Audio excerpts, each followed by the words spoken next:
twin sisters, carrying a newborn they found in a dumpster, went to a young billionaire's mansion and said, "Please let us be your maids."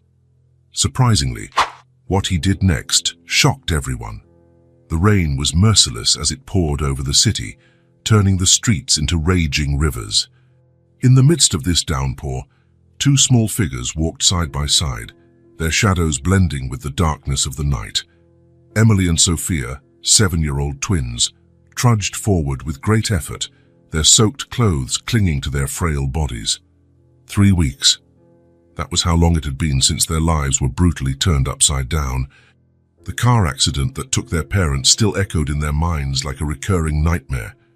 2 weeks ago, they were forced to leave the only home they had ever known, evicted without mercy from a place they could no longer call their own. Sophia squeezed her sister's hand tighter, feeling the tremor running through Emily's body. They were exhausted, hungry, and completely lost. The adult world, so vast and intimidating, seemed to conspire against them every step of the way. That was when a weak cry, almost imperceptible amid the sound of the rain, caught Emily's attention. She stopped abruptly, pulling Sophia toward a dark alley on the right. "Did you hear that?" Emily whispered, her eyes wide as she searched the darkness. Sophia nodded, her heart pounding in her chest. The cry came again, clearer this time. The twins crept forward cautiously, guided by the sound, to a pile of soaked cardboard boxes. There, wrapped in old, dirty blankets, was a baby. Its blue eyes glistened with unshed tears, its tiny face red from a silent cry. Sophia, remembering the lessons from her mother, who had worked as a nurse, approached carefully. Her small, trembling hands touched the baby's forehead, feeling the heat of fever. "He's sick, Emily," Sophia murmured, worry evident in her voice. "We can't leave him here." Emily looked around, desperate. There was no one in sight, no sign of who could have abandoned such a defenseless little one. "We'll take him with us," Emily decided, her voice firm despite her fear. "We need to find help." Gently, Sophia picked the baby up, holding him against her chest. The little one calmed down a bit, snuggling into the warmth of the girl's body. The twins resumed their walk, now with renewed purpose. The rain continued to fall, but they barely noticed, focused on protecting the precious bundle in their arms. It was when they turned a corner that they saw it, an imposing mansion on a hill, its lights shining like a beacon in the stormy night. Emily and Sophia exchanged a hopeful glance. "Over there," Emily pointed. "Maybe we can ask for help." The path up to the mansion seemed endless. Their bare feet slipped in the mud and the biting wind whipped their faces. But they persisted, driven by the need to save the baby and find shelter. Finally, they reached the huge front door. Emily, summoning all the courage she had, raised her hand and knocked 3 times. Inside the mansion, John, a 28-year-old man, was hunched over piles of papers in his study. The late hour didn't bother him. Work was his refuge, a way to escape the loneliness that filled the massive, empty house. The sound of knocking on the door caught him by surprise. Frowning, John glanced at the clock. Who could be knocking at that hour of the night, in the middle of a storm? Intrigued and a little uneasy, John went down the stairs and opened the door. The scene before him left him speechless. Standing there were 2 identical girls, soaked to the bone, their dark hair stuck to pale faces, and in one girl's arms, a baby bundled in filthy blankets. "Please, sir," Emily said, her voice trembling with cold and fear. "We need help." John was frozen for a moment, unable to process what he was seeing. The girls looked as if they had walked out of a dark fairy tale, lost and desperate. "Come in," he finally managed to say, opening the door wider. "You'll catch pneumonia if you stay out there." The twins stepped in hesitantly, their wide eyes taking in the luxurious foyer. John closed the door behind them, shutting out the howling wind. "What happened to you?" he asked, his voice gentle so as not to frighten them. "Where are your parents?" Emily and Sophia exchanged a look filled with pain. Sophia was the one who answered, her voice almost a whisper. "They died 3 weeks ago." John's heart clenched in his chest. He knelt down to be at their eye level, noticing the bruises on their arms and the deep circles under their eyes.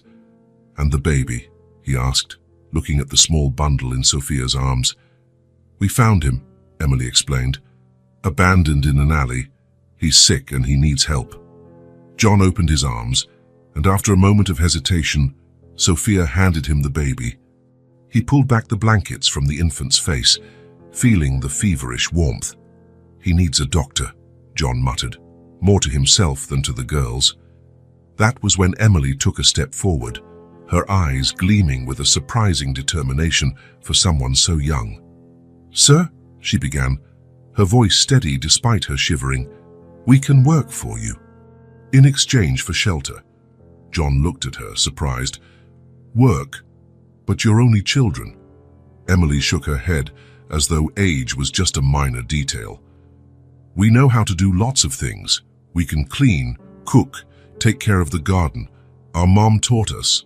She began listing their skills, her voice gaining confidence with each word.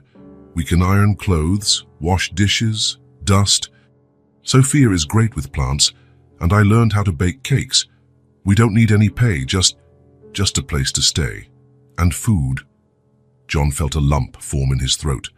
The courage of these girls, their determination to survive in a world that had abandoned them, was heartbreaking. He knew what he should do. The proper legal thing would be to call the authorities. Report the abandoned children and the baby. But something inside him rebelled at the idea. John looked at the baby in his arms, at the twins trembling with cold and exhaustion, and he made a decision that would change his life forever. "You can stay," he said softly. "At least for now. We'll take care of you and the baby." Relief flooded the girls' faces immediately and overwhelmingly. Tears began streaming down Sophia's cheeks, while Emily let out a stifled sob. "Thank you, sir," Emily whispered, her voice choked. "We promise we'll work hard." John shook his head, a sad smile on his lips. "Don't worry about that now. Let's take care of you first." He stood up, still holding the baby, and called for his housekeeper. Mrs. Margaret appeared quickly, her eyes widening at the unusual sight. "Margaret, prepare the guest room," John instructed. "And bring dry clothes for the girls. I'll call Dr. Thompson. We need him to come examine this baby." Margaret, recovering from her initial surprise, nodded and hurried off to do as she was told. John turned to the twins, who watched him with a mix of gratitude and apprehension. "Come," he said gently. "Let's get you comfortable." As they climbed the stairs, John couldn't help thinking about how much his life had changed in just a few minutes. He, who had always lived alone, was now responsible for 3 children. The idea was terrifying, yet somehow strangely reassuring. The following hours went by in a blur of activity. Dr. Thompson arrived and examined the baby, diagnosing a mild pneumonia and prescribing antibiotics. The twins were bathed, dressed in warm, dry clothes, and fed a comforting soup hastily prepared by Margaret. It was past midnight when John finally managed to put Emily and Sophia to bed. The girls shared the king-size bed in the guest room, their small bodies looking even tinier amid the silk sheets. "Rest," John murmured, pulling the covers up over them. "You're safe now."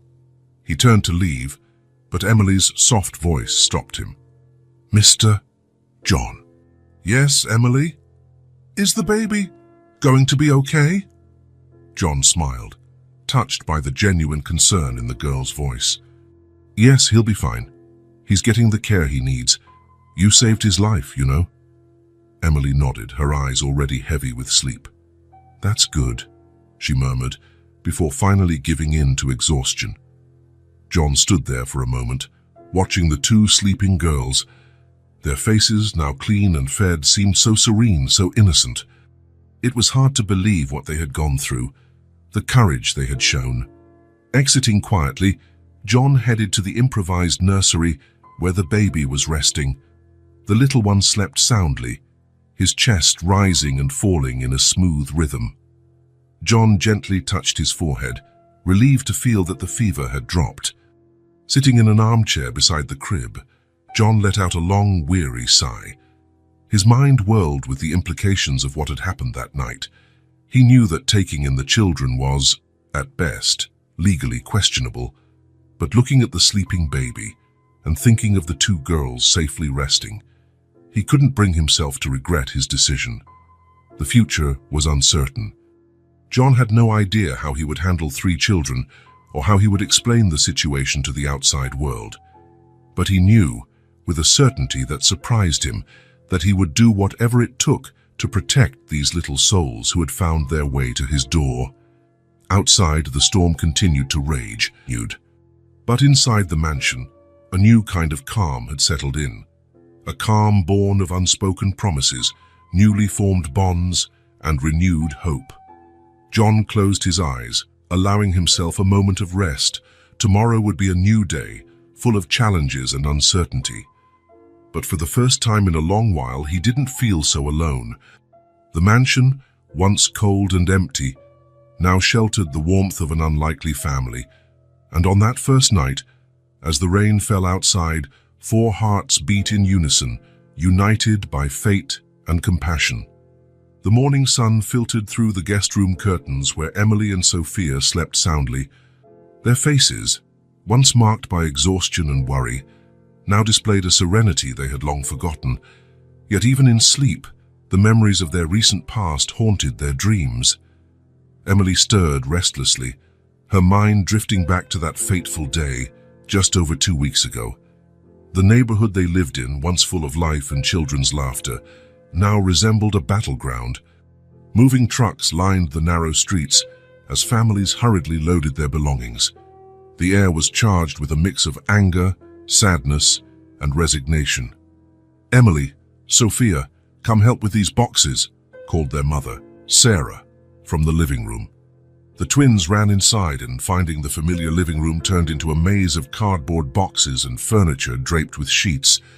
"But, Mom," Sophia protested, "why do we have to leave? This is our home." Sarah sighed, crouching down to the girl's level.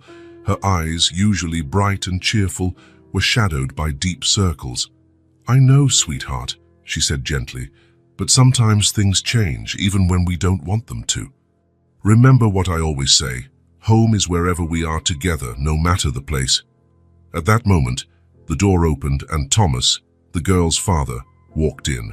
His face was tense, but he forced a smile when he saw his daughters. "Hey, my little ones," he said, gathering them in a hug. "How about one last playtime in the backyard before we go?" The girls nodded enthusiastically, running outside. Thomas exchanged a worried glance with Sarah before following them. In the backyard, the twins' laughter echoed, contrasting sharply with the grim atmosphere of the neighborhood. Thomas pushed them on the makeshift swing he had built years ago, trying to memorize every smile, every giggle. "Hiya, Dad," Emily shouted, while Sophia closed her eyes, feeling the wind against her face. Sarah watched from the kitchen window, silent tears rolling down her cheeks. She knew these joyful moments were precious, a final glimpse of normalcy before the uncertain future that lay ahead. Their fun was interrupted by the shrill sound of a car horn. In the street, a man in a suit yelled from inside a fancy car. "You have 1 hour to get out, or we'll call the police." Thomas clenched his fists, his expression hardening. "Come on, girls," he said, forcing calm into his voice. "Time to go back inside." The next hours passed in a blur of frantic activity. Furniture was hastily loaded into a small rented truck, boxes piled on top of each other. The twins watched, confused and scared, as their lives were packed away before their very eyes. When the last item was loaded, Sarah gathered the family in the empty living room. Her eyes were red, but her voice was firm. "Remember, girls," she said, "we're a family. As long as we stick together, we can face anything." Thomas nodded, pulling everyone into a tight hug. For a moment, there in the middle of the vacant room that had been their home for so many years, they clung to one another like shipwreck survivors in a storm. The sound of shattering glass outside pulled them back to reality. Thomas looked out the window and saw men in suits entering the neighboring houses that were already deserted. "We have to go," he said urgently. "Now." With one last look back, the family left the house. Emily and Sophia watched through the back window of the truck as their neighborhood, their whole world, disappeared into the distance. The following days were a whirlwind of cheap motels and desperate phone calls. Thomas and Sarah spent hours on the phone, searching for jobs and a new place to live. The twins tried to keep themselves occupied by drawing on scraps of paper or making up quiet games so as not to bother their parents. It was one morning in a faded motel on the outskirts of the city that Thomas received the call that seemed like a salvation. "An interview," he exclaimed, evident relief in his voice. "In a city a few hours from here. If I get the job, we can start over." Sarah hugged him, tears of hope in her eyes. The twins, sensing the change in the air, gave cautious smiles. "We'll all go," Sarah decided. "We can make it a little trip, show the new city to the girls." The trip began with a mood of cautious optimism. Thomas drove, his eyes fixed on the road, while Sarah consulted a map, planning their route. In the back seat, Emily and Sophia played quietly, faces pressed against the window, watching the changing scenery. It all happened so quickly. A tire blew out, the car spun, the sound of twisting metal, shattering glass, and then silence. Emily blinked, disoriented. Next to her, Sophia whimpered softly.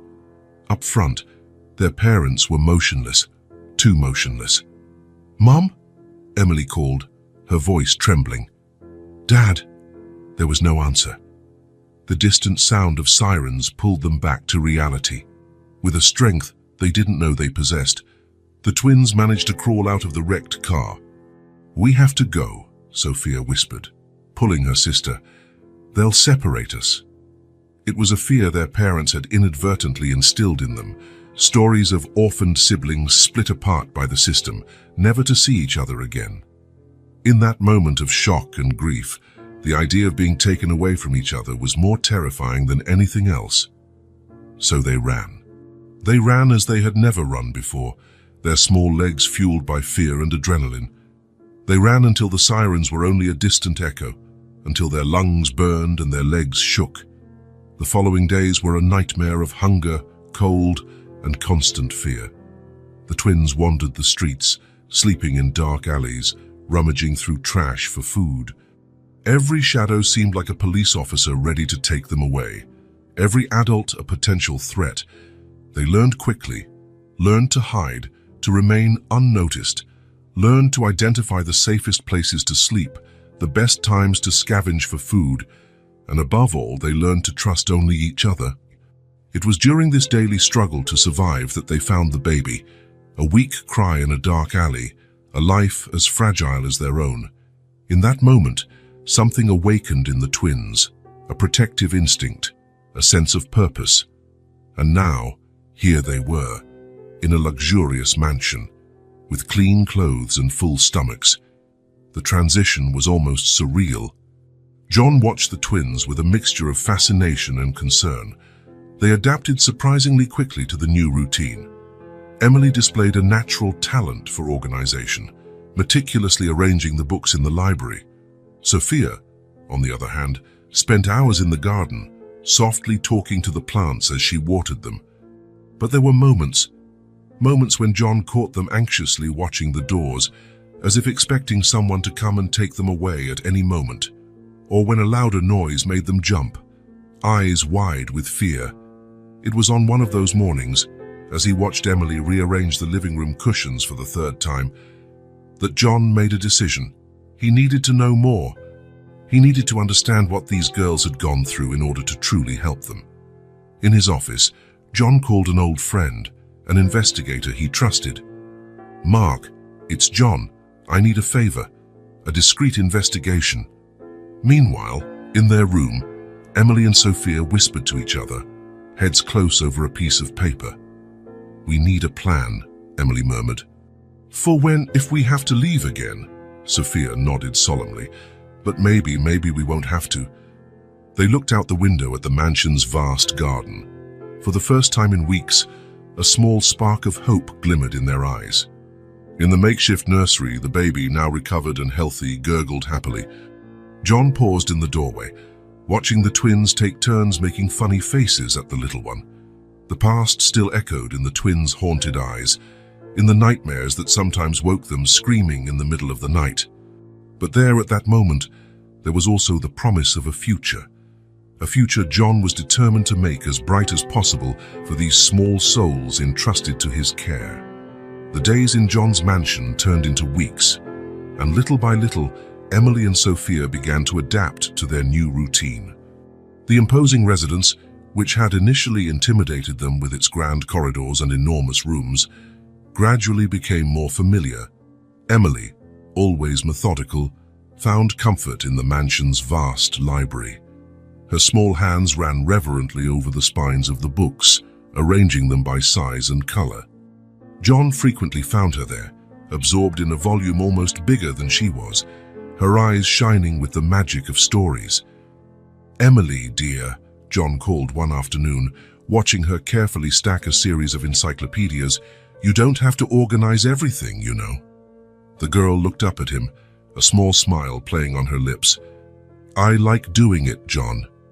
It makes me feel useful." John felt a pang in his chest. Even after weeks of care and comfort, the twins still carried the weight of their past, the need to prove their worth. Sophia, on the other hand, blossomed among the mansion's lush gardens. Under the watchful and slightly perplexed eye of the gardener, she spent hours among the flowers, whispering to them as if sharing secret knowledge. Her once hesitant hands now handled gardening tools with surprising skill. "Look, John," Sophia exclaimed one morning, proudly holding up a small pot. "I planted these daisies all by myself." John knelt beside her, admiring the delicate white petals. "They're beautiful, Sophia. You have a real gift." The radiant smile on her face lit her entire expression, and for a moment, John glimpsed the carefree child she could have been if fate hadn't been so cruel. The baby, whom everyone in the house affectionately called Little One, was growing strong and healthy. His cheerful babbles echoed down the corridors, bringing life to a mansion that had been silent for so long. During one of these moments spent caring for the baby, Mrs. Wilson, the cook who had worked in the house for decades, made an intriguing discovery. While changing Little One's diaper, her experienced eyes noticed something that made her freeze: a small birthmark, almost imperceptible, on the lower part of the baby's back. Her eyes widened in recognition, old memories surging in her mind. Just as quickly as the surprise came, she suppressed it, forcing herself to keep a neutral expression. "Is everything okay, Mrs. Wilson?" asked Emily, who was nearby, playing with some colorful blocks. The older woman forced a smile. "Yes, dear, I was just thinking how quickly Little One is growing." But inside, Mrs. Wilson was in turmoil. That mark, it was identical. But how could it be? After so many years, could it be possible? She shook her head, pushing away dangerous thoughts. Some things, she decided, were better left buried in the past. Meanwhile, the twins continued their cautious exploration of the mansion.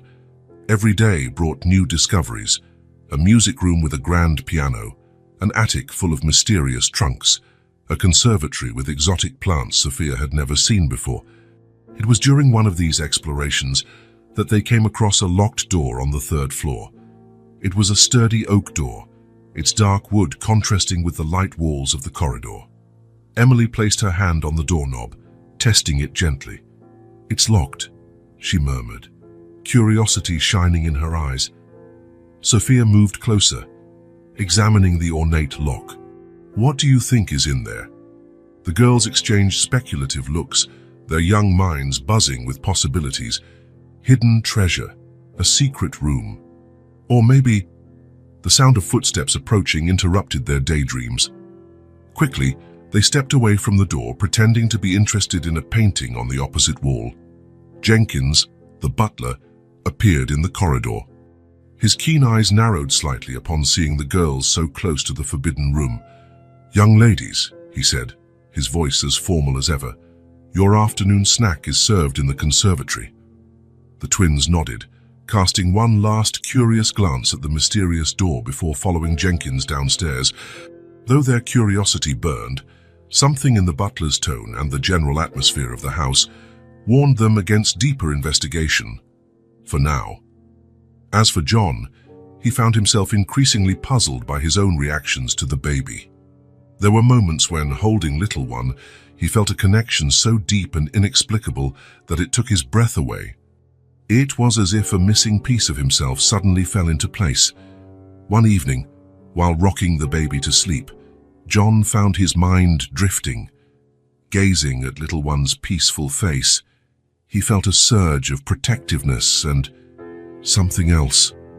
Something he couldn't name, but which both scared and drew him in equal measure. "Who are you, little one?" John whispered to himself more than to the sleeping baby. "And why do I feel like I should already know the answer?" The mansion, once so silent and empty, now buzzed with a different energy. The twins' laughter echoed down the corridors, and little one's babbles filled the once void spaces. But along with this new life came a mounting tension among the staff. John began to notice subtle changes in the behavior of his older employees. Conversations that stopped abruptly when he entered a room, furtive glances in the halls, a general sense of unease hanging in the air. One afternoon, walking past the kitchen, John overheard fragments of a whispered conversation between Mrs. Wilson and one of the younger maids. "But what if he finds out?" The maid's voice was an anxious murmur. "Shh," Mrs. Wilson scolded quietly. "Some things are better left in the past, Mr. John doesn't need to." John cleared his throat as he entered, and the two women broke apart quickly, pretending to be busy with their tasks. He feigned ignorance of the maid's blush or Mrs. Wilson's evasive look. As the weeks passed, the routine in the mansion established itself. The twins, once so out of place and apprehensive, now moved through the grand rooms with growing familiarity. They knew the best hiding spots for hide and seek, which armchair in the library was the comfiest for reading, and had even made friends with some of the younger staff. Emily, in particular, had developed a fascination with the mansion's history. She spent hours examining the old portraits on the walls, trying to decipher the stories behind the serious faces watching her. "John?" she asked one day, pointing to a particularly imposing portrait of a man who looked much like him. "Who's this?" John glanced at the painting, a shadow passing over his eyes. "That's my grandfather, Emily. He built this mansion." "Why does he look so sad?" the girl persisted, her keen perception picking up on the melancholy in the painted eyes. John hesitated, as though weighing his words.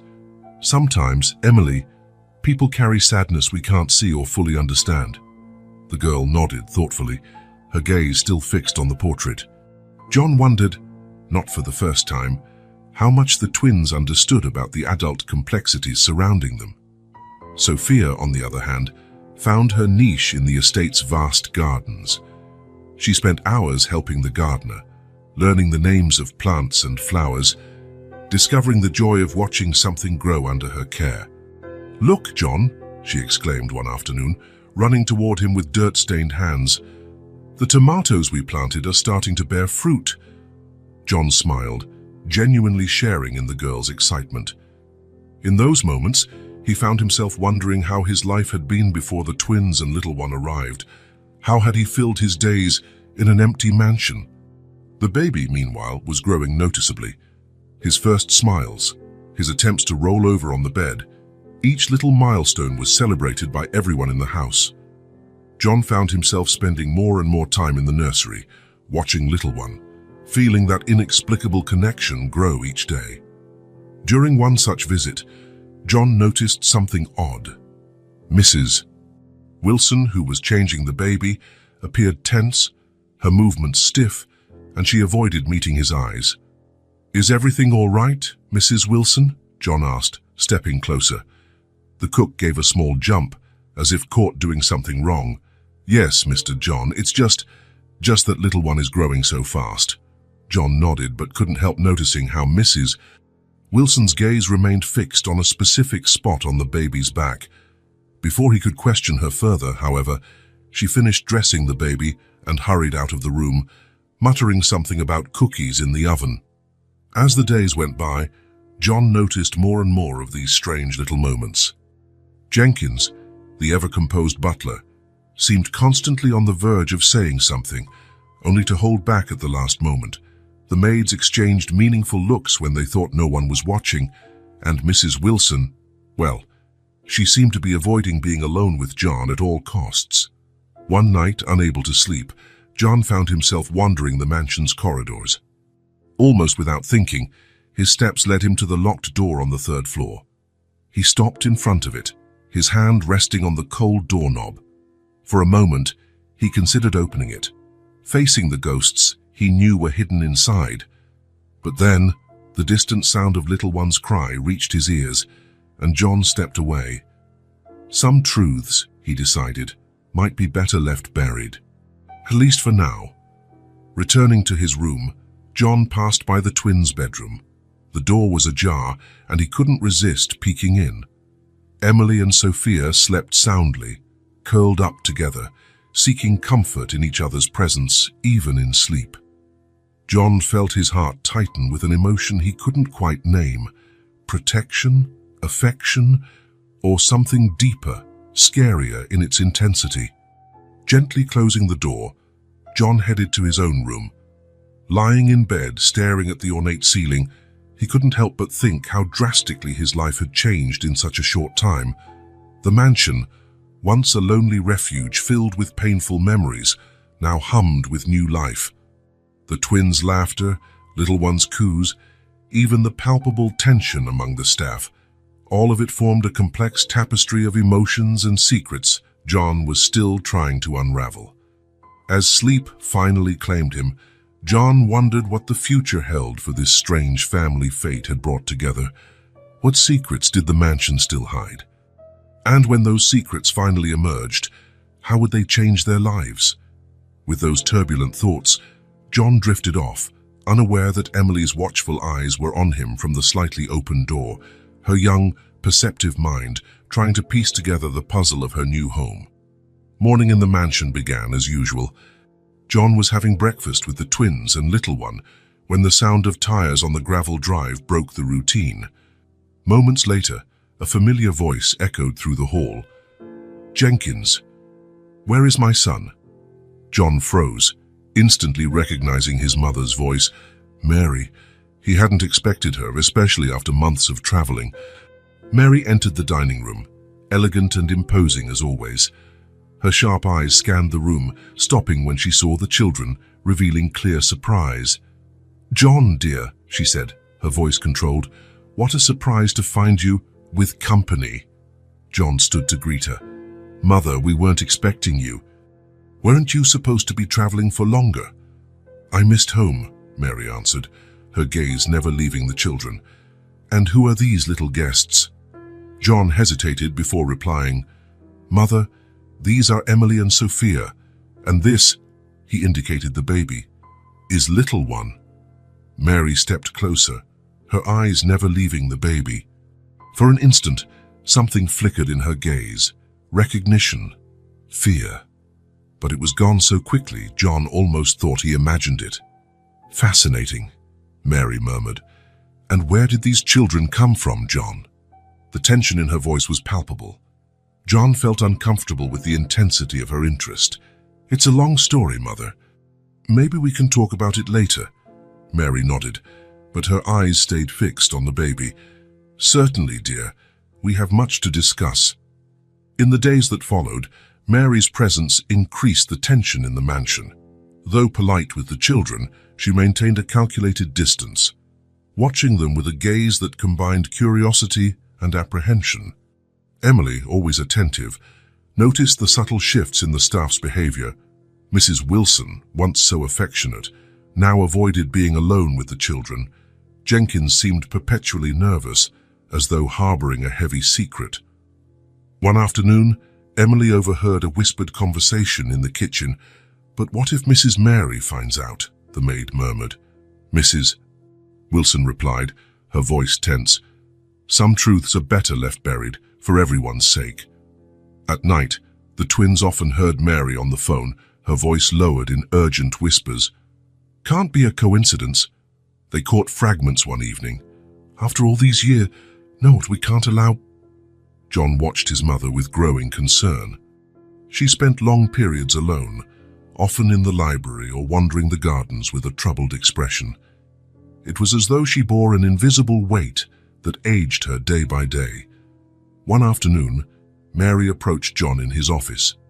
"John, dear," she began, her voice carefully neutral, "have you considered other options for the children?" John looked at her, taken aback. "What kind of options, Mother?" "Well, there are excellent children's homes," Mary suggested, "places where they could receive proper care and education." "Mother," John interrupted firmly, "the children are fine here. They're part of the family now." Mary regarded him for a long moment. "Family," she repeated softly. "Yes, I suppose they are." As the days passed, Mary continued to ask seemingly casual questions about the children's origins. Her interest in little one was especially intense, her eyes always following the baby with a mixture of emotions John couldn't decode. "And you say you don't know anything about little one's parents?" she asked one evening, watching John put the baby to bed. "No, Mother, he was found." Mary made a thoughtful sound. "Interesting," she murmured. "Very interesting." The twins, sensitive to the change in the house's atmosphere, became quieter and more cautious. Emily, especially, kept a close eye on Mary, noticing how the older woman always seemed on the verge of saying something, only to hold back at the last second. One night, Emily was awakened by a sound in the hallway. Peeking through the door, she saw Mary standing at little one's bedroom, her hand raised to the doorknob but unable to touch it. "Oh, Thomas," Mary whispered to the empty air, "what have we done?" John also noticed the changes in his mother. More than once, he caught her gazing intently at little one, a look of pain and conflict on her face. One afternoon, he found her in the library, leafing through an old photo album. "Mother," he began hesitantly, "are you all right? You've seemed upset since you arrived." Mary closed the album abruptly. "Oh, John," she sighed, "there are so many things, so many stories you don't know." Before John could press further, Mary changed the subject, but he couldn't help noticing how her hands trembled as she put the album away. As the days went on, tension in the mansion reached a breaking point. The twins grew more reserved, little one more restless. John found himself torn between his desire to protect the children and his growing concern over his mother's behavior. One night, passing by Mary's bedroom, John heard her on the phone again. "We can't ignore this," she was saying. "If anyone finds out, no, we can't take the risk. We have to do something." The next morning at breakfast, Mary spoke, her voice slicing through the silence. "John, dear, I've been thinking. Perhaps it's time we consider the children's futures, their long-term future." John felt his heart pound. "What do you mean, Mother?" "Well, they can't stay here forever, can they? Maybe it's time we look for more permanent arrangements." The silence that followed was deafening. The twins looked at John, wide-eyed with fear. Little one began whimpering softly. John looked at his mother, then at the children. In that moment, he knew a decision had to be made, one that would change all their lives. "Mother," he finally said, voice firm, "I think we need to talk in private." Mary nodded, a hint of triumph in her eyes, but as she stood, she cast one last look at little one, a look full of conflicting emotions, fear, guilt, and something that looked almost like recognition. The office doors closed behind them, leaving the twins and little one in the dining room, the air heavy with unspoken secrets and decisions yet to be made. The future of this makeshift family hung by a thread, and no one knew what tomorrow would bring. Emily and Sophia were helping Mrs. Wilson in the kitchen, as they did every afternoon. The smell of freshly baked cookies filled the air, while the girls washed the dishes used for the preparation. Then they heard voices in the corridor, coming closer. "Shh," Emily whispered to her sister, "someone's coming." They fell silent, ears alert. The kitchen door was slightly ajar, and soon they recognized the voices of Mrs. Wilson and Jenkins, the butler. "I still can't believe Mrs. Mary returned," Jenkins was saying, his voice low and tense. "After everything that happened with young David." Mrs. Wilson let out a heavy sigh. "Oh, poor David, Mr. John's younger brother. What a tragedy." The twins exchanged startled looks. John had a brother. Why had they never heard of him? "It's been so many years," Jenkins went on. "But the way he vanished, and that baby—" "Shh," Mrs. Wilson interrupted sharply. "We shouldn't talk about that. You know what Mrs. Mary said." The voices faded away, leaving the girls wide-eyed and full of questions. "Emily," Sophia whispered, "do you think we should tell John?" Emily bit her lip, deep in thought. "Yes," she decided at last. "He needs to know." That night, after dinner, the girls asked to speak with John privately. In the office, they recounted everything they'd heard in the kitchen. John listened in silence, his face growing paler with each revelation. When they finished, he remained quiet for a long moment, his eyes fixed on a distant point. "John?" Emily asked hesitantly. "Are you okay?" John blinked as though emerging from a trance. Yes, he mumbled. "Thank you for telling me, girls. Now, why don't you go play for a bit before bedtime?" As soon as the twins left, John stood up abruptly. With determined strides, he climbed the stairs to the third floor, stopping before the door he had avoided for so long. With trembling hands, he took a key from his pocket, a key he had carried with him for years but never had the courage to use. The lock turned with a soft click, and the door opened. The room was exactly as John remembered it, the bed perfectly made, the books neatly placed on the shelves, the guitar in the corner, everything untouched, as though waiting for its owner to return. John entered hesitantly, the weight of memories hitting him like a wave. His eyes roamed over the room, finally landing on a wooden box atop the desk. Heart pounding, he opened the box. Inside, he found a leather-bound diary, and beneath it, a photograph. Carefully, John picked up the photo. It showed a smiling young man, David, holding a baby in his arms. The baby's face wasn't visible, but something in the image made John frown. Setting the photo aside, he opened the diary. The first pages were filled with everyday notes, but soon the tone changed. "I can't keep this secret anymore. What our family did, what I did, it's unbearable. But how can I tell the truth without destroying everything?" John kept reading, shock and disbelief etched on his face. Each page revealed more secrets, more lies, painting a picture he never could have imagined. When he finally closed the diary, hours had passed. John felt as though the ground had been pulled from beneath his feet. Everything he believed he knew about his family, about his brother, was now in question. With renewed determination, he slipped the diary and photo into his pocket. It was time to uncover the truth, no matter how painful it might be. The next morning, the twins immediately noticed the change in John. His eyes were shadowed with deep circles, and there was a new intensity in his gaze. "What do you think happened?" Sophia whispered to Emily. Emily studied John for a moment before responding. "I'm not sure, but I think it has something to do with what we told him." The two exchanged worried looks, sensing that something significant had shifted. Whatever John had discovered the previous night, it was clear nothing would ever be the same. John had barely slept since his discovery in David's room.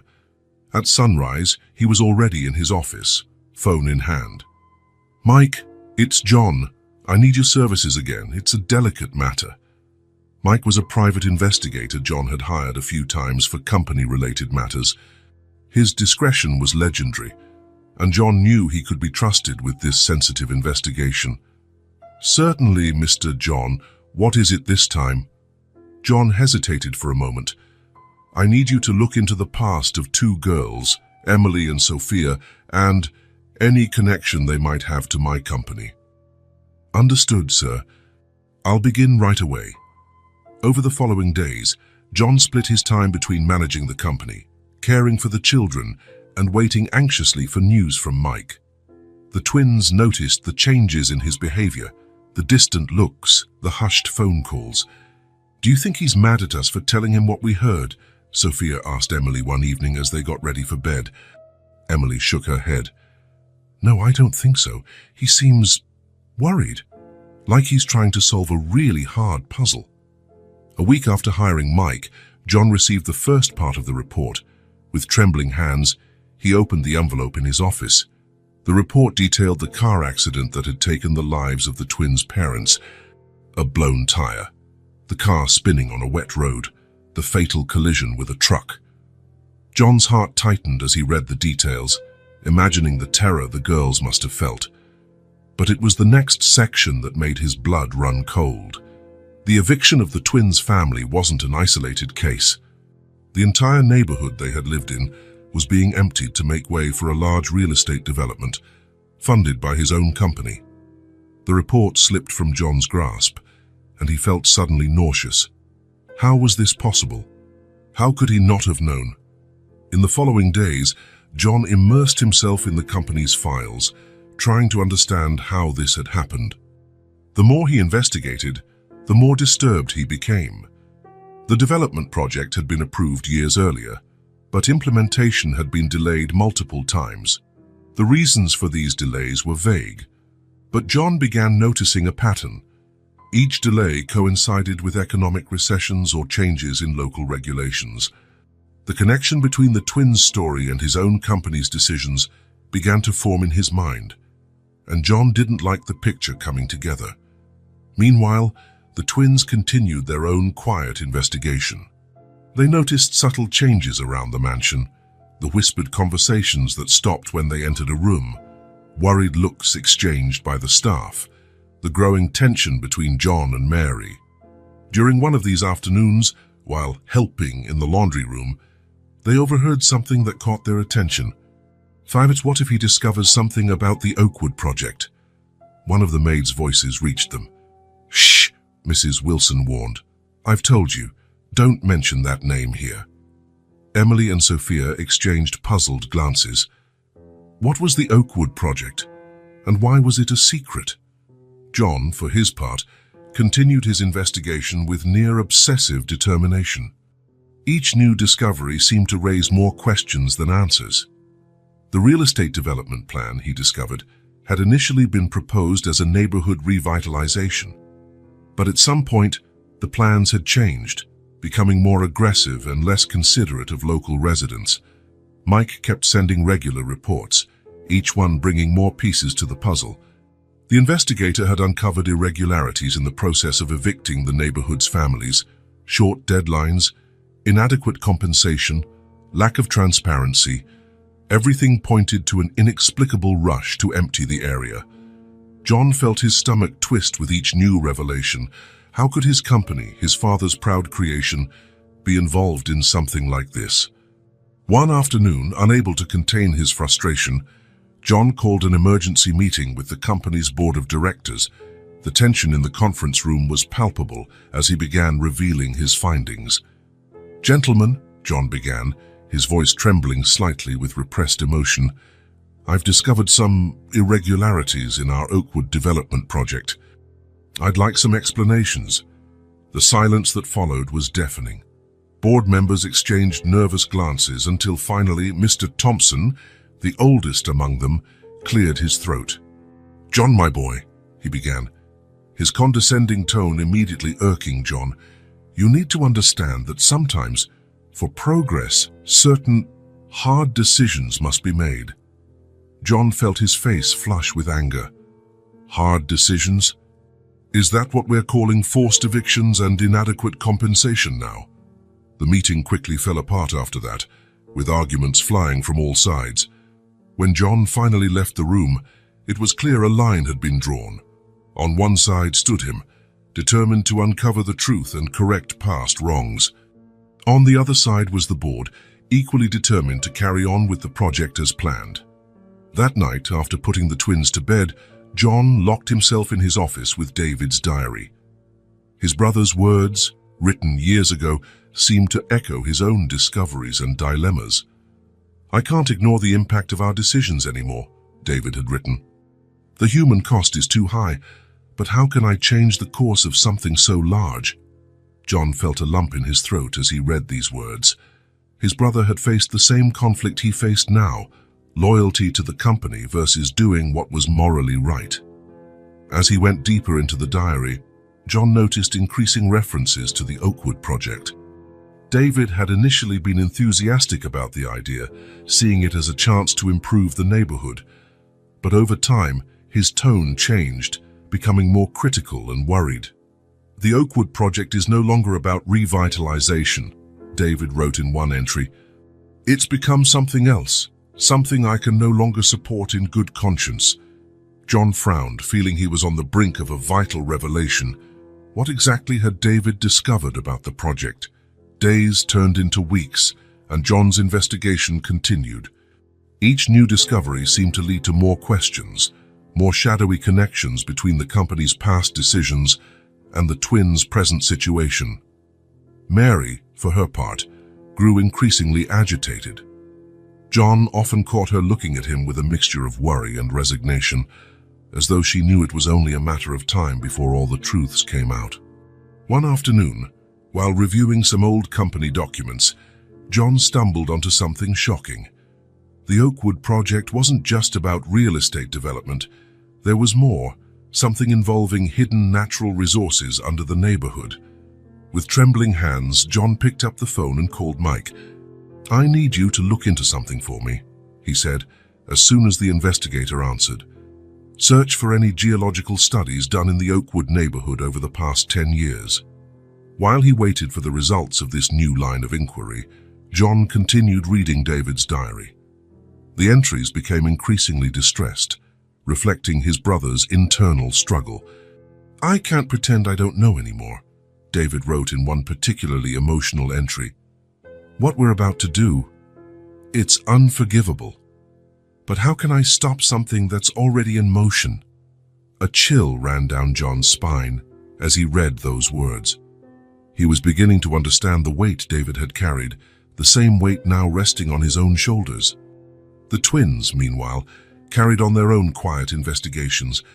They had become experts at slipping through the mansion unseen, overhearing conversations and collecting clues. Though they didn't know the full scope of what was happening, they sensed something big was underway.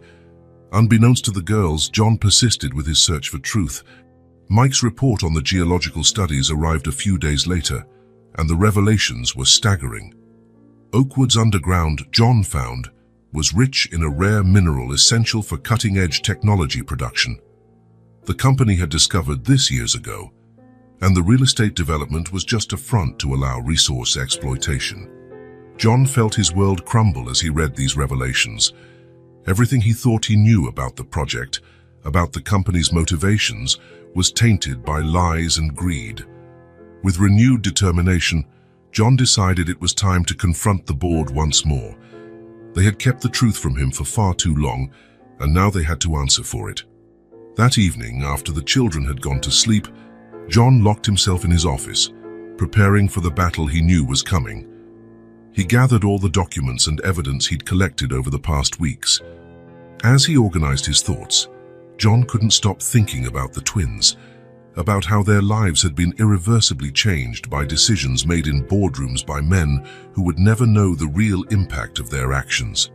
With a heavy sigh, John opened David's diary once again, seeking strength in his brother's words. On the final page, an entry made him pause. There are times in a man's life when he must decide what kind of person he wants to be. Today is that day for me.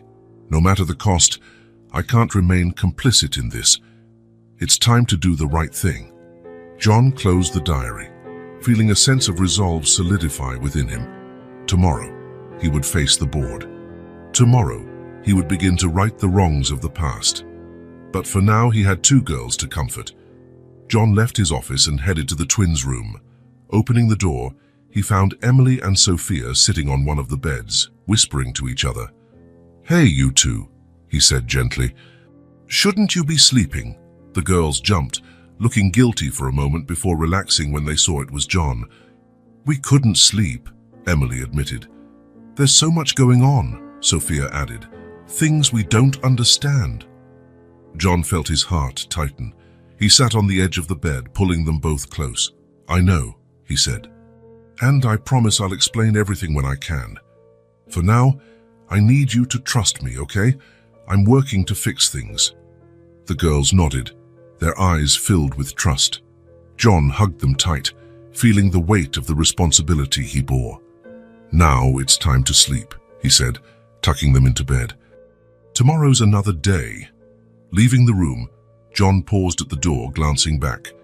Emily and Sophia were already whispering again, likely planning their next mission. He couldn't help but smile a little, despite the gravity of the situation. They were stronger and smarter than anyone realized. With one last look at the twins, John quietly closed the door and headed to his own room. Tomorrow would be long and challenging, but for the first time in weeks, he felt ready to face it. The future was uncertain, but one thing John knew for sure. No matter what happened, he would do everything in his power to protect Emily, Sophia, and little one. They were his family now, and for family, John was ready to face any obstacle. With that firm resolve in his heart, John finally allowed himself to rest, knowing that the real battle would begin in the morning.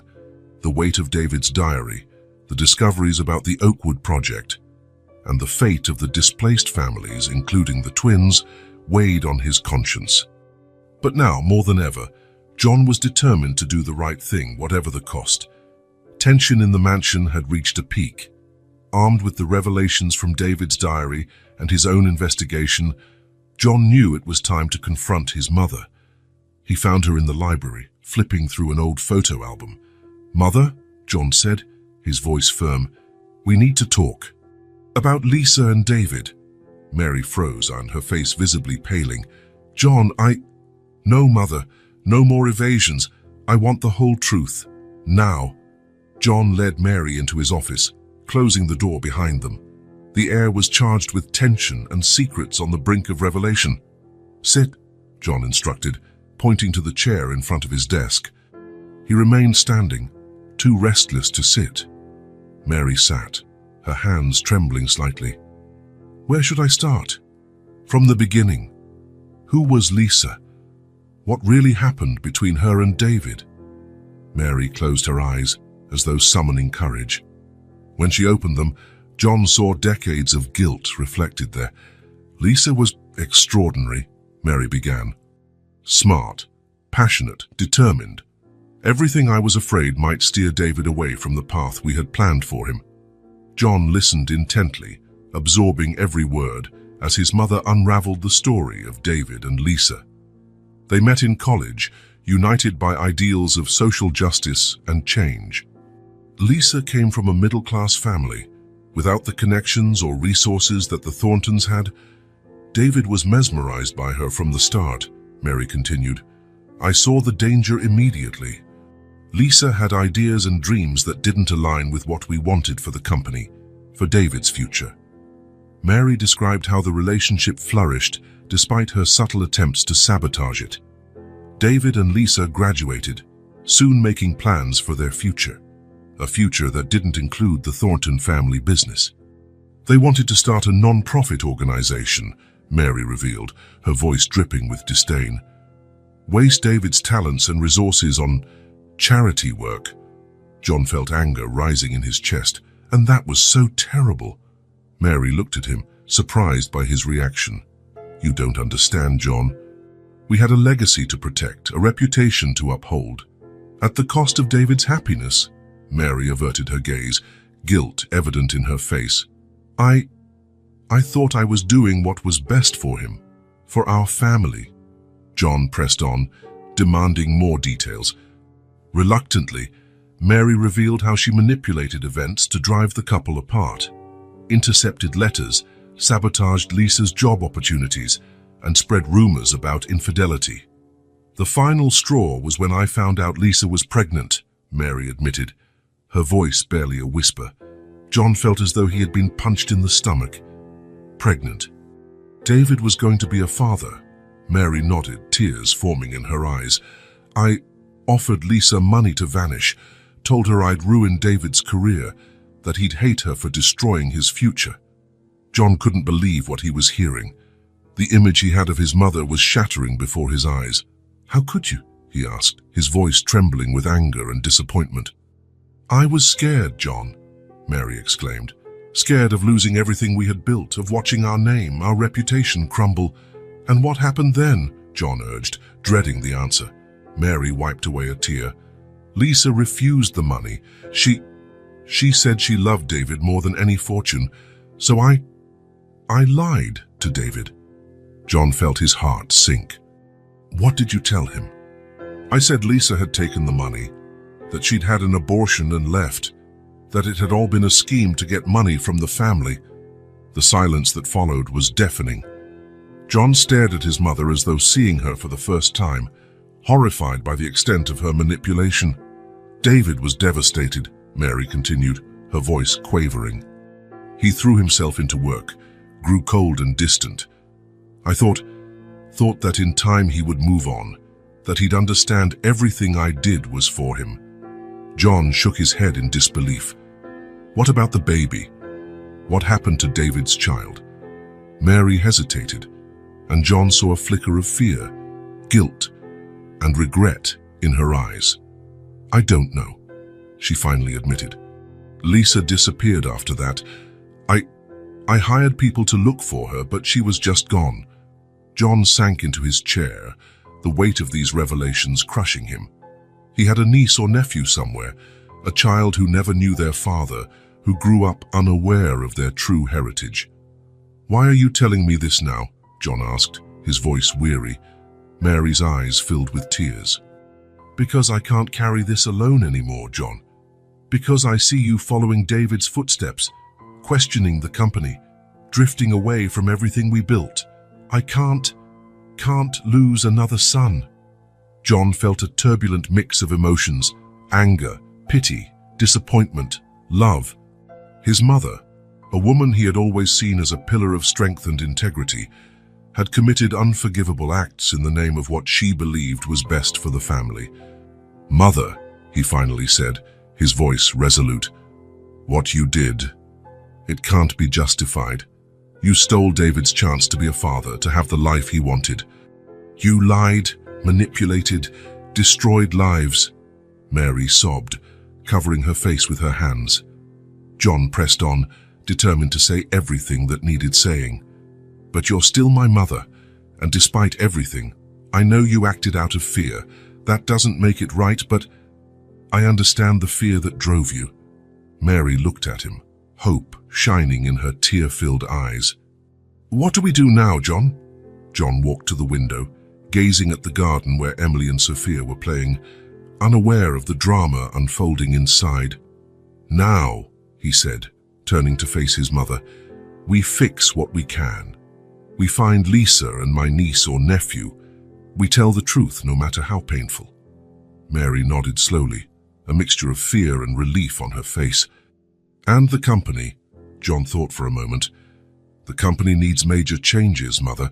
We can't keep operating the way we have. It's time to honor David's original vision, use our resources to do good, not just to accumulate more wealth." Mary looked as though she wanted to protest, but she held back. She saw the resolve in John's eyes and knew it was futile to argue. "I'm scared, John," she admitted softly. John moved closer, placing a hand on his mother's shoulder. "So am I, Mother, but doing what's right is often scary. It's time we face the consequences of our actions and try to make amends." At that moment, a baby's cry echoed through the mansion. Little one had awakened from his nap. John and Mary exchanged a look, years of secrets and lies hanging between them. "Go," Mary said gently. "Take care of him. I need some time to think." John nodded, heading to the door. Before leaving, he turned back to his mother. "It's not too late to do the right thing, Mother. To be the family David always wanted us to be." With those words, John left, leaving Mary alone with her thoughts and regrets. As he climbed the stairs to tend to little one, John felt the weight of his new mission: find Lisa, reunite his broken family, and transform the Thornton legacy into something David would have been proud of. The path ahead would be difficult, filled with obstacles and painful truths. But for the first time in years, John felt he was finally on the right track. John barely slept the night after his mother's revelations. As soon as dawn broke, he was on the phone with Mike, the private investigator. "Mike, I need you to find someone. Lisa Thompson. She'd be around 40 now. She went to college with my brother David." "Understood, Mr. John. Anything else that might help?" John hesitated. She was pregnant when she disappeared. About 20 years ago." Mike processed that information silently. "I'll do my best, sir. I'll start right away." As John dived into a frantic search, Emily and Sophia sensed something important was happening. The atmosphere in the mansion was charged with tension and secrets. "We have to find out what's going on," Emily whispered to Sophia one afternoon. Sophia nodded, her eyes gleaming with determination. "Let's investigate." The girls began to roam the mansion, using their talent for moving unnoticed. It was in the attic, among dusty boxes, that they made a shocking discovery. "Emily, look at this," Sophia called, holding a yellowed envelope. Inside were documents linked to the real estate project that had evicted their family, and there, in clear letters, was the name of John's company as the one responsible. "This can't be," Emily murmured, her face pale. The twins felt their world spin. John, their benefactor, the man who had sheltered them, was responsible for their tragedy. The inner conflict was overwhelming. Meanwhile, John followed lead after lead in his search for Lisa. Each dead end left him more frustrated, yet even more determined. In quiet moments, John imagined what Lisa's life had been like after the forced separation. Had she raised the baby alone?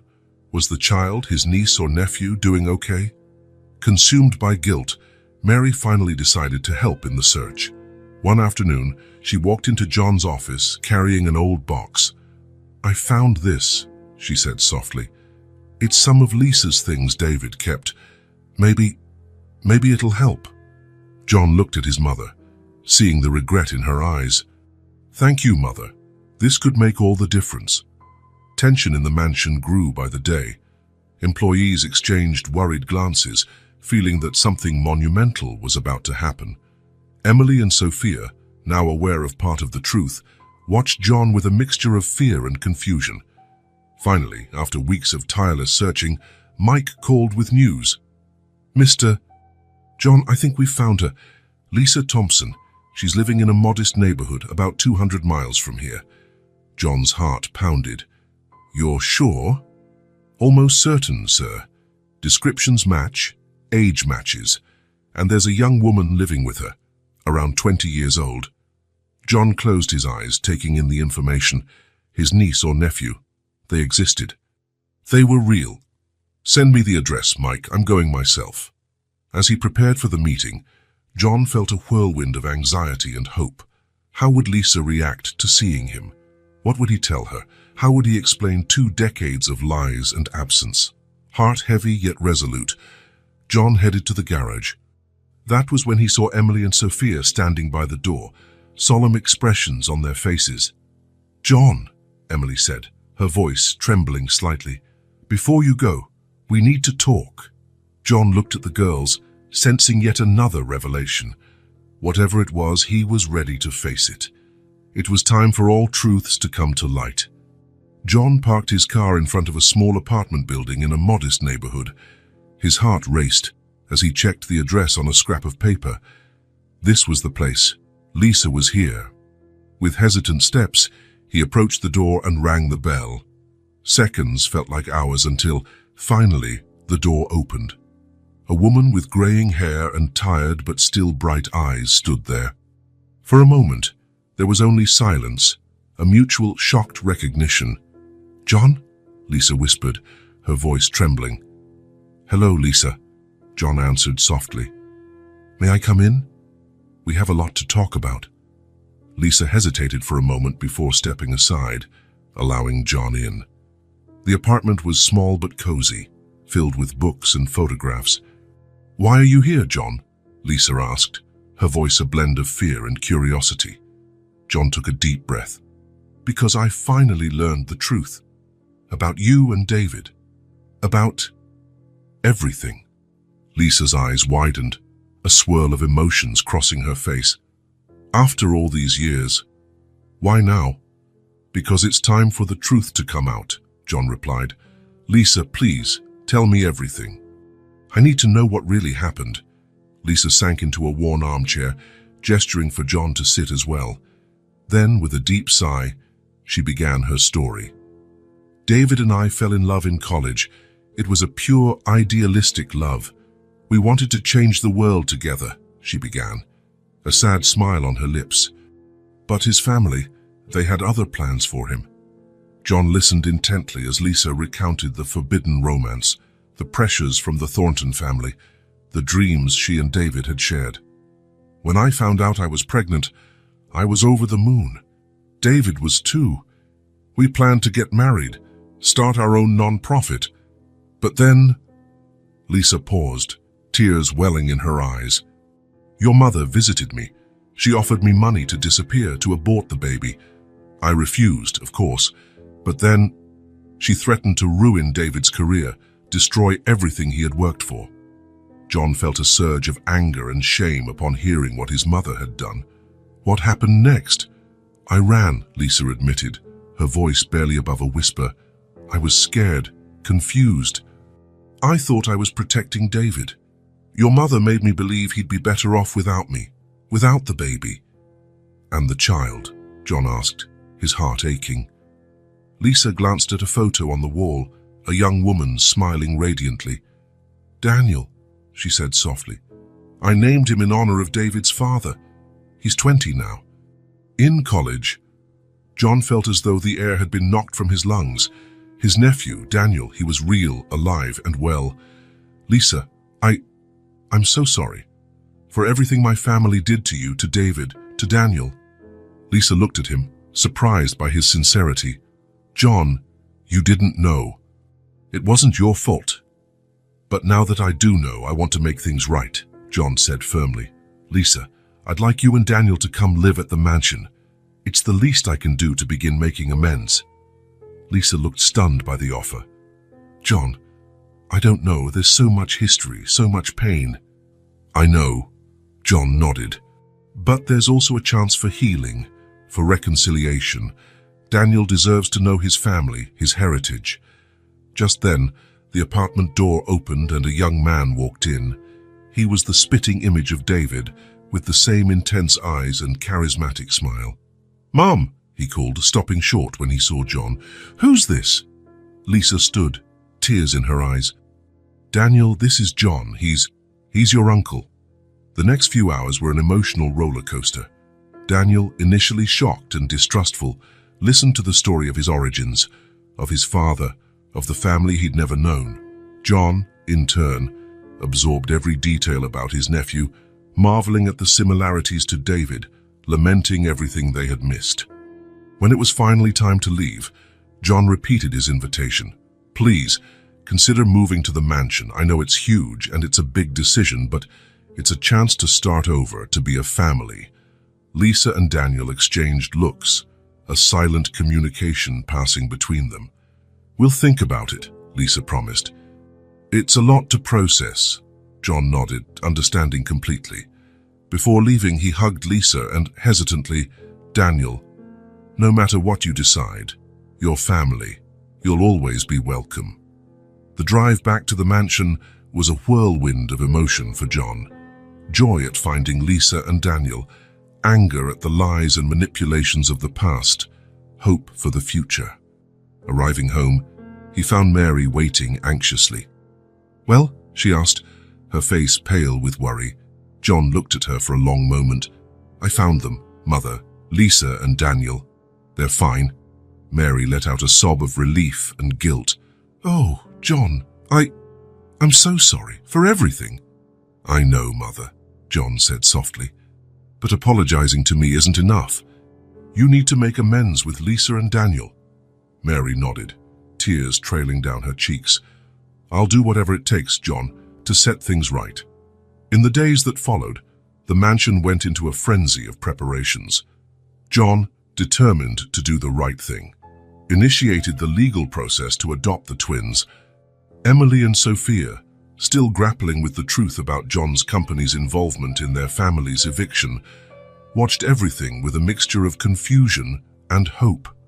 "What do you think will happen now?" Sophia asked Emily one night as they prepared for bed. Emily shrugged thoughtfully. "I'm not sure, but John's trying to fix things. That has to count for something, right?" A week after the initial meeting, Lisa and Daniel arrived at the mansion. The air was charged with tension and anticipation. Mary, visibly trembling, approached Lisa. "Lisa, there are no words to express how sorry I am. I know I don't deserve your forgiveness, but—" Lisa raised a hand, cutting her off. "Mary, what you did was unforgivable, but I'm here for Daniel's sake so he can know his family. Maybe in time we can find a path toward reconciliation." John watched the scene, his heart heavy yet filled with hope. He turned to Daniel, who was looking around with a mix of fascination and discomfort. "Welcome to your home, Daniel," John said softly. "I know it's a lot to take in, but I hope that, over time, you'll feel like part of this family." Daniel nodded, a small smile forming on his lips. "Thank you, Uncle John. I think I'd like that." The following weeks were a period of adjustment for everyone. The mansion, once so formal and cold, began to transform. Rooms were redecorated, common areas rearranged to accommodate the new family dynamics. John balanced his time between looking after his newly expanded family and restructuring the company. He was determined to turn it into something David would have approved of, focused on ethical and sustainable projects. Emily and Sophia, initially reserved with the newcomers, soon found themselves fascinated by Daniel. He became the older brother they'd never had, always ready with a story or advice. Lisa, in turn, found renewed purpose. With John's support, she began planning the non-profit she and David had once dreamed of creating years ago. Mary, amid her painful path to redemption, devoted herself to caring for little one, as though being a better grandmother could somehow make up for her past mistakes. It wasn't easy. There were tense days, moments of doubt, and old wounds that sometimes reopened. But there was also laughter echoing in the corridors, lively family dinners where everyone shared their stories, and quiet nights where love and forgiveness seemed possible. A month after Lisa and Daniel's arrival, John gathered everyone in the living room. "Family," he began, the word carrying new weight and meaning. "I know it's been a tough journey for us all, but I want you to know how proud I am of how everyone has tried to make this work." He turned to Emily and Sophia. "Girls, I know it was a shock to discover the company's involvement in what happened to your families, but I promise you, we're working to make it right. And if you'll allow me, I'd like to officially adopt you both." The twins exchanged glances, tears shimmering in their eyes, before running to hug John. "Yes," they cried in unison. John, his voice thick with emotion, turned to Daniel. "As for you, Dan, I know you're an adult now, but I want to officially recognize you as David's son, my nephew, and a rightful heir to the Thornton family." Daniel, usually so composed, found his voice faltering. I'd be honored, Uncle John."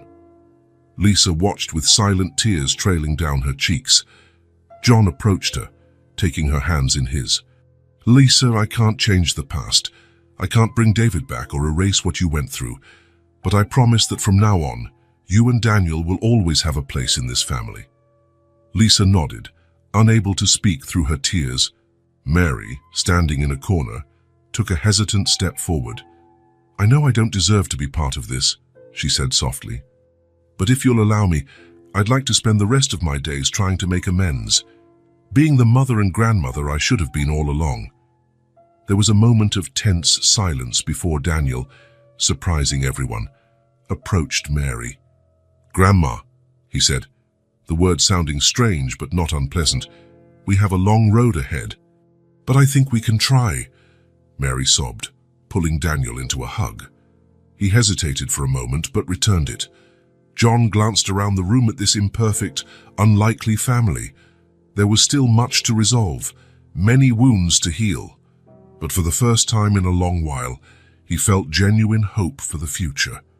"Well," he said, a smile spreading across his face, "I think it's time we celebrate. How about a family dinner?" And so, amid laughter and a few tears, the new Thornton family headed to the dining room, ready to begin the next chapter of their lives together.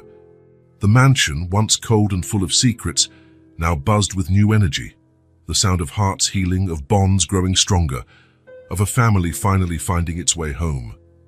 John knew the road ahead wouldn't be easy. There was still much work to be done, both in the family and in the company. But looking at the faces around the table, Emily and Sophia laughing with little one, Daniel talking enthusiastically with Lisa, even Mary smiling timidly, he felt that together they could face any challenge. The future, once so dark and uncertain, now shone with possibilities, and John was eager to see what it held for his new, imperfect, wonderful family. Morning sunlight filtered into the Thornton mansion's living room, illuminating the anxious and emotional faces of everyone present. It was the day Emily and Sophia had been waiting for, the official finalization of their adoption by John. John, dressed in his best suit, held the twins' hands as the judge read the final documents. Emily and Sophia, wearing identical dresses chosen especially for the occasion, could barely contain their excitement. "By the power vested in me," the judge declared solemnly, "I hereby declare Emily and Sophia Thornton as the legal daughters of John Thornton. Congratulations to all." The room erupted in applause and joyful tears. John knelt, hugging the girls tightly. "Welcome officially to the family, my dears," he whispered, his voice choked with emotion. Lisa, Daniel, and Mary looked on, their own eyes brimming with tears. Little one, in Lisa's arms, clapped cheerfully, not fully understanding what was happening, but caught up in the joy around him. After the ceremony, the family gathered in the mansion's garden for a more intimate celebration. John had prepared a special surprise, a small memorial ceremony in honor of David and Emily and Sophia's parents. In the shade of an old oak tree, John lit 4 candles. "Today," he began, his voice soft but steady, "we're not only celebrating new beginnings, but also honoring those who are no longer with us physically, yet live on in our hearts." Emily and Sophia stepped forward, each holding a photograph of their parents. With tearful eyes but brave smiles, they placed the photos beside the candles. "Mom, Dad," Emily said softly, "I hope you're proud of us. We have a new family now, but we'll never forget you." Daniel, in turn, placed a photo of David alongside the others. "Dad," he murmured, "I never knew you, but through the stories and love of this family, I feel like I'm finally getting to." Lisa joined him, wrapping an arm around his shoulders. "David would be so proud of you, Dan," she said, her voice thick with emotion. "Of all of us." Mary watched from a short distance, her face a mixture of emotions. John, noticing her unease, extended his hand. "Come, Mother," he said gently. "You're part of this too." Hesitantly, Mary joined the family circle. "David," she said quietly, "I know I made so many mistakes, but I promise I'll do all I can to honor your memory and care for the family you loved so much." As the family stood in respectful silence, a soft breeze rustled the leaves of the oak tree, as if nature itself acknowledged the sacredness of the moment. In the months that followed, the Thornton mansion continued its transformation, not just physically, but in spirit. Laughter from the children echoed down the corridors, and family meals became precious moments of connection and sharing. Daniel, now firmly established in his identity as a Thornton, thrived in his college studies. He often brought friends to the mansion, filling the house with the energy and excitement of youth. "You know," he told John one night as they shared a quiet moment in the office, "I never thought I'd have this, a family, a legacy." John smiled, feeling a surge of pride and affection for his nephew. "You've always had it," Dan.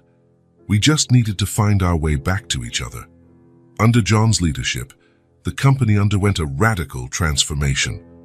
Inspired by David's ideals and driven by a desire to right past wrongs, he shifted the focus of Thornton Industries to sustainable and socially responsible projects. The Oakwood project, once responsible for so much suffering, was completely overhauled. Instead of forced evictions and luxury developments, John implemented a community-driven renewal program that prioritized original residents and created public spaces. "This is how we honor David's memory," John declared in a board meeting. "Not just by making profits, but by truly making a difference in people's lives." Emily and Sophia, now secure in their new home and identity, began to flourish at their new school.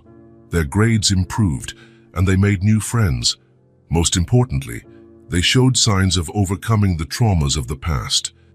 One afternoon, Sophia surprised everyone by bringing home a certificate from the school science fair. "First place," she announced proudly, displaying her project on water conservation. John hugged her, his heart swelling with joy. "I'm so proud of you, sweetheart." "Your parents would be too." Emily, not wanting to be outdone, threw herself into her studies with renewed determination. She discovered a gift for writing and began working on a book about her and her sister's journey. "I want other kids to know that no matter how hard things seem, there's always hope," she explained to John one evening, showing him her drafts. Lisa, for her part, found new purpose in family and community. With John's support, she finally made real the dream she had once shared with David, founding a non-profit dedicated to helping families in vulnerable situations.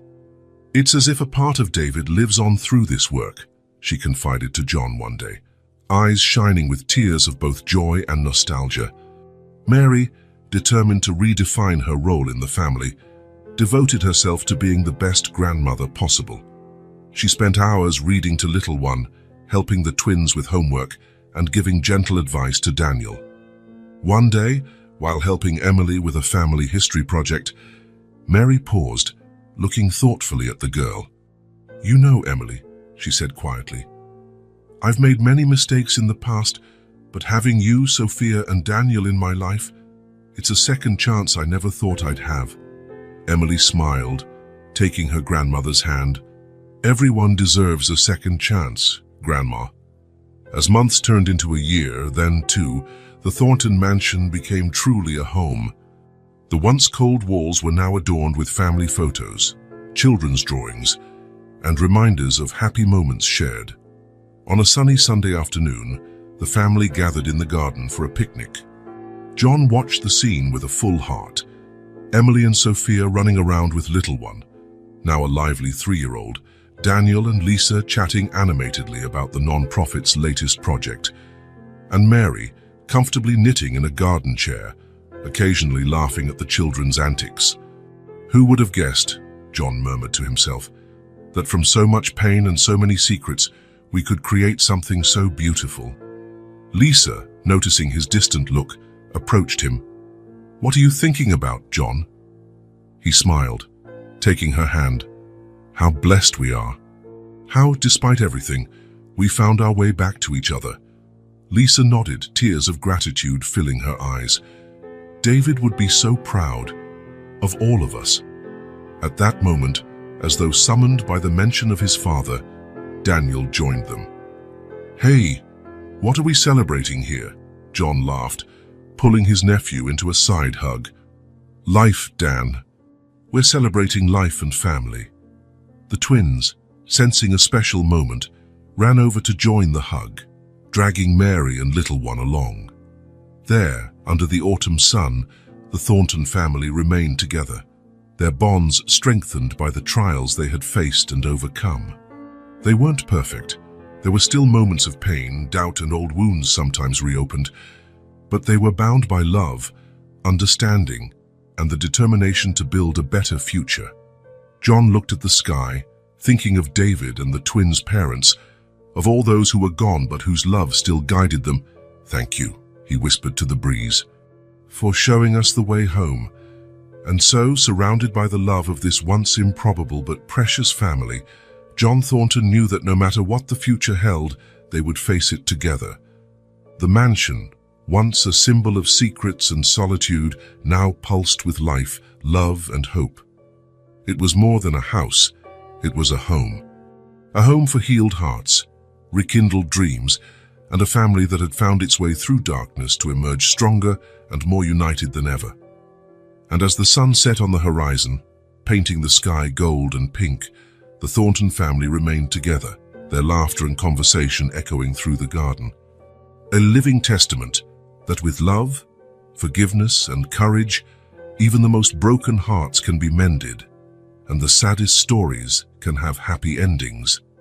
The Thornton mansion shone under the summer sun, its newly polished windows reflecting the light like diamonds. Colorful flags and balloons swayed in the gentle breeze, announcing the celebration about to begin. It was Daniel's first birthday since reuniting with his family, a milestone symbolizing not just his personal growth, but also a year of profound change for all the Thorntons.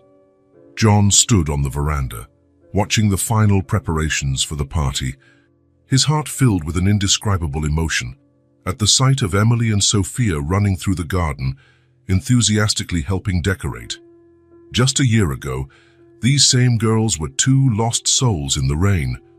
Now, they were an integral part of the family, their laughter echoing across the estate like music. "Penny, for your thoughts," came Lisa's gentle voice, interrupting his reverie. She joined him on the veranda, a kind smile on her face. John smiled back. "Just reflecting on how much has changed in a year. Sometimes it feels almost like a dream." Lisa nodded, her gaze drifting to Daniel, who was helping set up a large tent in the garden. "I know exactly what you mean. There were times I thought we'd never have this, a family, a home." Mary's arrival cut their conversation short. The older woman carried a large, decorated box, her eyes shining with barely contained excitement. "The cake is here," she announced, "and I have a special surprise for Daniel." John and Lisa exchanged amused looks. Mary's road to redemption had been long and sometimes painful, but her commitment to being a loving grandmother was undeniable. As guests began to arrive, Daniel's college friends, John's colleagues, families helped by Lisa's nonprofit, the mansion came alive with cheerful chatter and laughter. At the center of the garden, a small platform had been set up. John climbed onto it, clearing his throat for attention. "Friends, family," he began, his voice brimming with emotion. "We're here today not just to celebrate Daniel's birthday, but to mark a year of incredible transformations in our lives." He paused, his eyes scanning the beloved faces around him. "A year ago, we were strangers, separated by secrets and misunderstandings. Today, we stand united as a family, and not only that." John gestured for Emily and Sophia to join him on the platform. The girls climbed up, their faces radiant with happiness. "Today, I'm pleased to announce that Emily and Sophia Thornton's adoption is officially complete. They are, both legally and in our hearts, my daughters." The crowd burst into applause and cheers. The twins hugged John tightly, tears of joy in their eyes. "But that's not all," John continued once the cheers subsided. "In honor of the man who inspired much of this change, my brother David, we are inaugurating the David Thornton Foundation for Families in Need." Lisa stepped forward to join John on the platform. "This foundation," she explained, her voice trembling slightly with emotion, "will provide support, shelter, and opportunities for families in difficult situations. It's our way of ensuring that no child will ever have to go through what Emily and Sophia endured." The ensuing ovation was deafening. Daniel, tears in his eyes, hugged his mother and uncle, overwhelmed by the tribute to the father he'd never known. As the afternoon wore on, the celebration became more intimate. Friends and acquaintances left, leaving only the immediate family. Sitting in a circle in the garden, each family member shared reflections on the past year. Emily spoke about finding her voice through writing, her book on resilience nearly ready for publication. Sophia talked about her newly discovered love of science, her eyes shining as she described her future projects. Lisa spoke about the healing she found by helping other families, feeling she was honoring David's memory every day. Mary, with tears in her eyes, expressed her gratitude for the second chance she'd been given, vowing to keep striving to be the best grandmother and mother she could be. Daniel reflected on how finding his family had changed his perspective on life, giving him a sense of belonging he never knew he was missing. Finally, John spoke, his voice thick with emotion. That stormy night, when two little girls knocked on my door, I had no idea how my life would change. All of you taught me the true meaning of family, of love, of forgiveness. He paused, looking at each beloved face. We've weathered storms, fought our own demons, but we've emerged stronger, more united. This mansion, which was once a symbol of secrets and loneliness, is now a home in the truest sense of the word. John's words were met with hugs and shared tears. The Thornton family, once fragmented and lost, now stood complete. Epilogue. 1 year later, the sun set over the Thornton mansion, painting the sky in gold and pink hues. In the garden, a familiar scene played out. Emily, now a published young author, read excerpts from her new book to an attentive Sophia, who occasionally interjected with thoughtful questions about the creative process. Daniel, recently graduated and about to begin his own project at the David Thornton Foundation, played catch with little one, their laughter echoing around the garden. Lisa and John sat on the veranda, watching the scene with contented smiles. Lisa's hand rested gently on her slightly rounded belly, yet another member of the Thornton family was on the way. Mary, in her favorite rocking chair, knitted a tiny pair of booties, her face serene and full of love. The mansion, once a symbol of sorrow and secrecy, now pulsed with life and affection. Where walls once echoed emptily, laughter, conversation, and the sound of a united family now filled every space. John looked at the sky, thinking of David, of Emily and Sophia's parents, of everyone who had guided them to this moment. "Thank you," he whispered to the breeze, "for showing us the way back home." And so, surrounded by the love of this precious, once unlikely family, the Thornton family continued their journey, facing the future with open hearts and renewed hope. The circle was complete, yet their story was far from over. It was only the beginning of a new chapter, brimming with promises, love, and the certainty that, together, they could overcome any obstacle.